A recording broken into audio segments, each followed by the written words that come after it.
Hello నమస్తే. ఈరోజు recipe అయితే పొన్నగంటి ఆకుతోని పప్పు అయితే ప్రిపేర్ చేస్తున్నా. మామూలుగా ఈ ఆకు అయితే ఒక 6 కట్టలు తీసుకున్న, మొత్తం ఏరితే గనక ఇంత వచ్చింది. దీన్నైతే బాగా శుభ్రంగా కడిగి పెట్టేసుకోవాలి. ఎందుకంటే చిన్న వర్షాలు పడుతున్నాయి కదా, సన్న పురుగులు అలాంటివి వస్తాయి కాబట్టి కొంచెం కేర్గా ఏరేసి చాలాసార్లు వాటర్లో కడిగేసి పెట్టుకున్నాను. తర్వాత మళ్ళీ మంచినీళ్ళు పోసి ఒకసారి ఇలా వడగట్టేసుకుంటే జాలీలో నీరంతా ఇంకిపోతుంది కదా. ఈ ఆకుకూర అయితే కళ్ళకు మంచిది కాబట్టి కనీసం అప్పుడప్పుడు మనం తింటూ ఉంటే మంచిదన్నమాట, హెల్త్కి కూడా.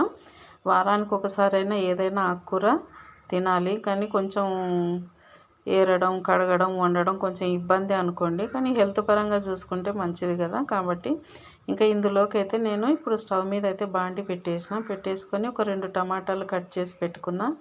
అట్లనే కొంచెం జీలకర్ర, ఆవాలు, అలాగే పచ్చిమిర్చి కూడా. ఇప్పుడు మామూలుగా అయితే ఒక చిన్న కప్పుడు పప్పు అయితే ఉడికించి పెట్టుకున్నాను. అందులోనే ఒక 4 రెబ్బలు చింతపండు అయితే వేసి పెట్టినమాట. ఆ వేడికి చింతపండు అనేది కూడా ఆ పులుపు అందులోకి దిగుతుంది కదా. ఇప్పుడు స్టవ్ మీద అయితే బాండి పెట్టేసుకొని ఆల్రెడీ ఒక చిన్న గరిటెడు ఆయిల్ అయితే వేసుకున్నాను.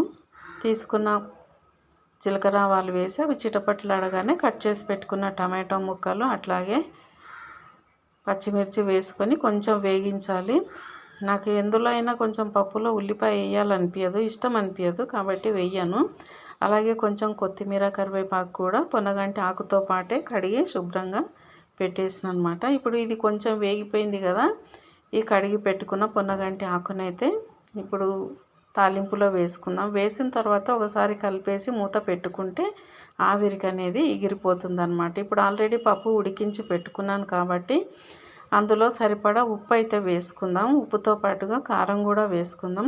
ఇక్కడ నేను పచ్చిమిర్చి 4-5 తీసుకున్నాను కాబట్టి కారం అయితే ఇది పెద్ద స్పూను సగం వేస్తాను. 1 టీ స్పూన్ నిండా అవుతుంది అనమాట. మరి కారం అయితే ఎక్కువ తినం కదా, అందుకని. ఆకు కూడా లేతగానే ఉంది కాబట్టి తాలింపులోనే బాగా మగ్గిపోయింది. ఇప్పుడైతే దీంట్లోకి కొంచెం ఉడికించుకున్న పప్పునైతే వేసేసుకుందాం. మొత్తాన్ని ఇట్లా వేసేసుకొని బాగా ఉడకనివ్వాలి. మామూలుగా అయితే ఈ పప్పు పొడి పొడిగా చేసుకుంటేనే టేస్ట్ అనేది చాలా బాగొస్తుంది. కాకపోతే మా ఇంట్లో ఇట్లా పొడిగా ఉంటే తినరు కాబట్టి ఇది కొంచెం ఉడికిన తర్వాత ఇందులో ఒక హాఫ్ గ్లాస్, చిన్న గ్లాస్తో వాటర్ అనేది వేసి ఉడికించుకుంటాను. ఇంకా ఇలా చేసుకున్న పప్పు అయితే అన్నంలోకే కాకుండా చపాతీలోకి కూడా టేస్ట్ అయితే చాలా బాగుంటుంది. హెల్త్ పరంగా అప్పుడప్పుడు మనం ఇలా ఆకుకూర వండుకుంటే కూడా మన ఆరోగ్యానికి కూడా మంచిది కదా. చూసారు కదా, ఇంకా కొంచెం ఉడికితే అంతే, పప్పు రెడీ అయిపోయినట్టే. ఇంకా సర్వ్ చేసుకోవడమే ఉంటుంది. దగ్గరికి అయితే ఉడికిపోయింది. నేనైతే ఇట్లానే ఉంచేస్తున్నాను. మామూలుగా అయితే ఇది వండే విధానం అయితే మరి పొడి పొడిగా చేసుకుంటేనే టేస్ట్ అనేది చాలా బాగుంటుంది. ఇంతేనండి, చూసారు కదా. నచ్చిందా? నచ్చితే ఒక లైక్ ఇవ్వండి. ఓకేనా? Thank you.